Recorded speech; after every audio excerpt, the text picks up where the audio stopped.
नाज़रीन वरी असां हाज़िर थिया त मीरपुर ख़ासि में लोड शेडिंग माण्हुनि जूं मतियूं मुजाए छॾियूं आहिनि। कई इलाइक़ा जेके आहिनि लाइट खां बग़ैर जेके हितां जा रवासी आहिनि सख़्तु गर्मी में परेशान, नंढड़ा ॿार औरतूं जेके ॿुढड़ा आहिनि उहे पसां थी रहिया आहिनि। इन हवाले सां असां ॻाल्हि ॿोल कंदासीं हितां जे रवासियुनि सां त हिन लोड शेडिंग जेकी आहे जेको जेके 8 खां 12 कलाक जेकी लोड शेडिंग आहे उन में हीअ कीअं गुज़ारनि था पिया? तव्हां वटि लोड शेडिंग कीअं आहे? साईं असां वटि लोड शेडिंग 12 कलाक, असां 12, 13, 14 कलाक लोड शेडिंग लॻी पई। असां वटि लाइट कोन्हे, ट्रांसफार्मर असांजो बिल्कुलु तबाह थियो पियो। असां पैसा ॾेई ठाहे थका आहियूं त लाइट असां वटि अचे ई कोन थी। वरी मथां बिल आहिनि, बिल आए ॾींहुं असांखे डिडक्शन लॻो पियो आहे। असां ग़रीब माण्हू केॾांहुं वञूं, असां मज़दूरी करियूं, बचनि जो करियूं या की करियूं।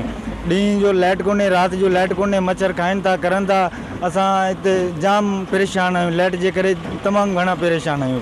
त असांखे महिरबानी करे असांजो ट्रांसफार्मर आहे, ट्रांसफार्मर असांखे बदिली कराए ॾिनो वञे, नओं ट्रांसफार्मर असांखे लॻाए ॾिनो वञे त असां 2-3 ॾींहं जो सुख जा रही सघूं करे। लोड शेडिंग के बारे में अभी क्या बोलें, तकरीबन लाइट जो है अव्वल तो होती नहीं है, जब आती है तो 80 वोल्टेज या 100, इससे ऊपर जो है ना वोल्टेज नहीं होते हैं।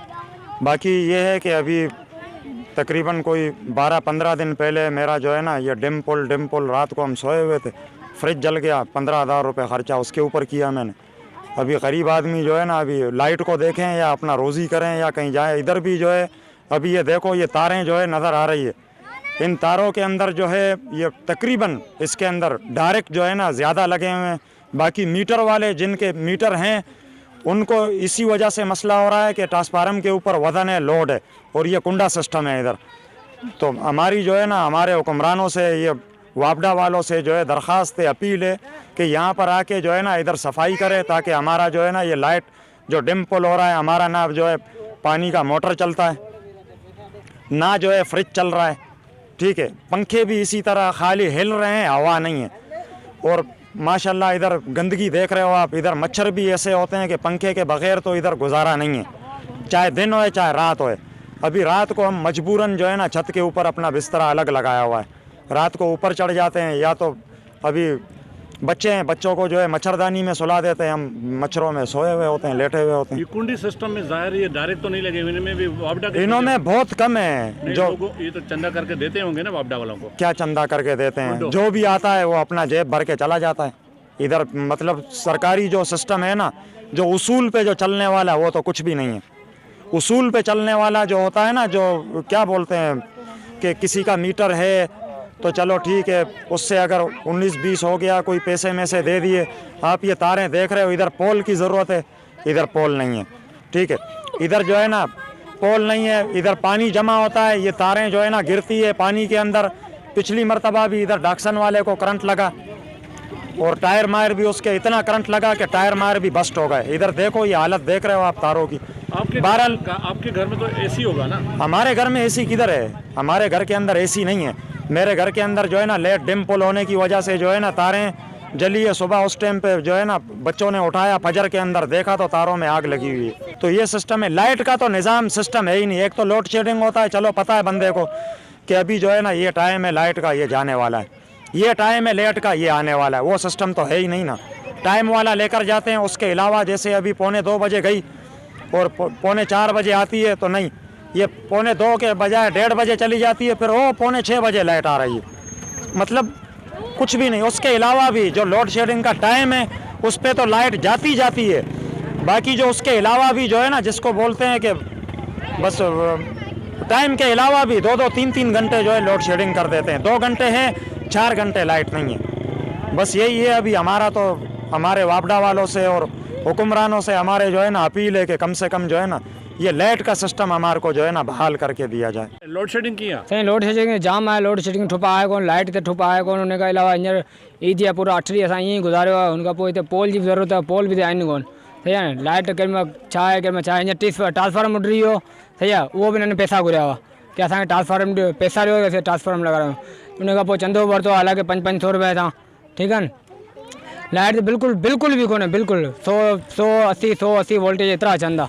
हुन खां पोइ हिते लाइट आहे कोन। पंहिंजे कंप्लेन ते वञो त हुते कंप्लेन वापडा ऑफिस में केरु आहे कोन, वापडा ऑफिस में वञो उते केरु कोन्हे। जेके नंबर लिखंदा उहे उन खां पोइ फ़ोन खणनि कोन था, असीं छा करूं? जे राति जो अलाए होॾां पंहिंजो मच्छरनि जे करे मच्छरनि जे हेठि सुम्हूं था त लाइट कोन्हे, मथे वञूं था त मच्छर था खाइण, केॾां वञूं? असीं ज़लील थी विया आहियूं पाड़े में ई। केतिरो बिल थो अचे तव्हांजो? साईं बिल त असांजो जाम थो अचे, बिल जे करे असां मीटर ई पटाए रहिया आहिनि, छा करूं? साईं लोड शेडिंग जो अज़ाब आहे। 14 कलाक 16 कलाक लोड शेडिंग आहे। लाइट न आहे त पाणी बि न आहे। हज़ारे मसइला आहिनि हिते। ख़ाली लाइट जो बि कोन्हे, लोड जो मसइलो आहे। ऐं ॿियो वरी ईद वारे ॾींहुं भलारो ॾींहुं आहे, असां उन ते बि लाइट न आहे। बाक़ी असीं जेको ट्रांसफार्म असांजो ख़राबु थिए थो त असीं चंदो कंदा आहियूं, पूरे पाड़े मां चंदो कंदा आहिनि। हर महीने 15 ॾींहुं चंदो था कनि। चंदो वठियो वञनि, ट्रांसफार्म उहो ई थोरो घणो रिपेयर करे वरी अची लॻाइनि, वरी हफ़्तो हले थो, वरी जेको आहे ख़राबु थो थिए। बसि इहो असां आज़ार आहे लाइट जो हिते। बिल कीअं था अचनि? बिल साईं साॻियां पिया अचनि, लाइट हले नथी, बिल जेको आहे उहो साॻियूं अचे पियो, जेको अचे थो रूटीन में आहे। उहो अलाए छा आहे त हिननि जेको ठपे था हणनि बिल असां ते।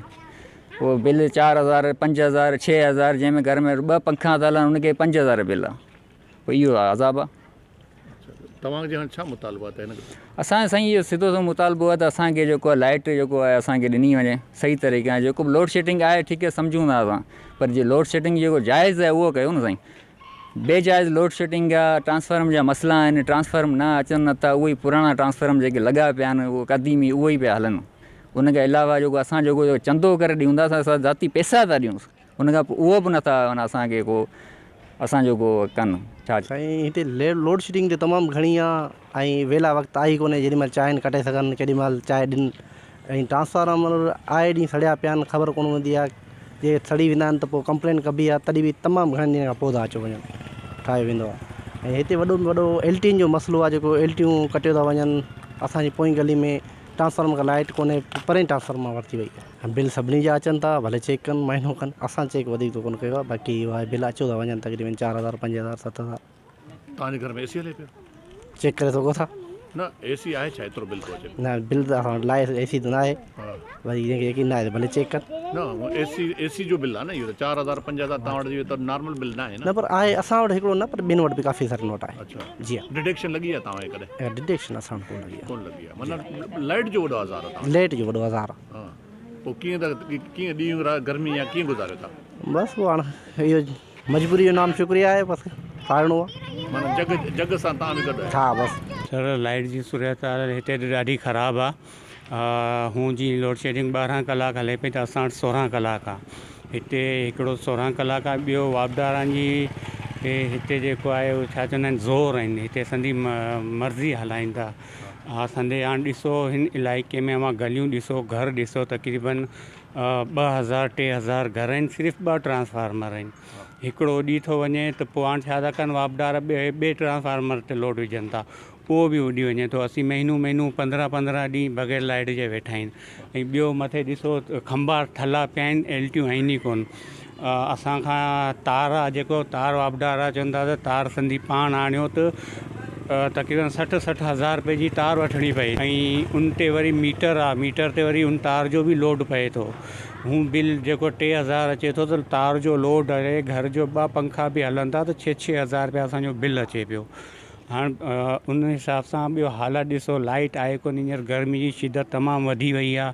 ॿार घर वारा परेशान, पाणी जो बि कोन्हे, हींअर पाणी जो बि काफ़ी थिए पियो। घरनि में ॿाहिरि वेठा आहियूं सभु, हाणे अलाह जे आसिरे में आहियूं, वणनि जे हेठियां वेठा आहियूं, कचेरियूं करियूं पिया। ॿियो हाणे छा था करे सघूं? वापदा जे करे असांखे मुश्किलातूं जाम आहिनि, परेशानी घणी आहे, छा था करे सघूं? वापदार ॿुधनि कोन था। ॿियो चऊं त कंहिंखे चऊं, मिनिस्टर असांखां परे आहिनि, MN आहिनि, उहे बि असांजी कोन था ॿुधनि। वञूं था उते बि वञी एतिजाज कयूं था। असां पहिरीं बि एतिजाज कयो, बहरहाल असांजी केरु ॿुधण वारो आहे कोन। ऐं लोड शेडिंग जेको आहे 16 कलाक, हिन खां मथे 14 कलाक 16 कलाक असां लोड शेडिंग हले पई, त परेशानी आहे। घर वारा आहिनि जेके ॾाढा परेशान आहिनि, ॿार परेशान आहिनि। इहो तव्हां पाण ॾिसी सघो था, लाइट बग़ैर इंसान जो अॼुकल्ह गुज़ारो आहे कोन। नाज़रीन, मीरपुर ख़ास जी जेकी लोड शेडिंग जे हवाले सां शहरनि जूं तव्हां ॻाल्हियूं ॿुधियूं, हुन चवण त मीरपुर ख़ास में 8 खां 12 कलाक जेकी लोड शेडिंग आहे उहा जारी आहे।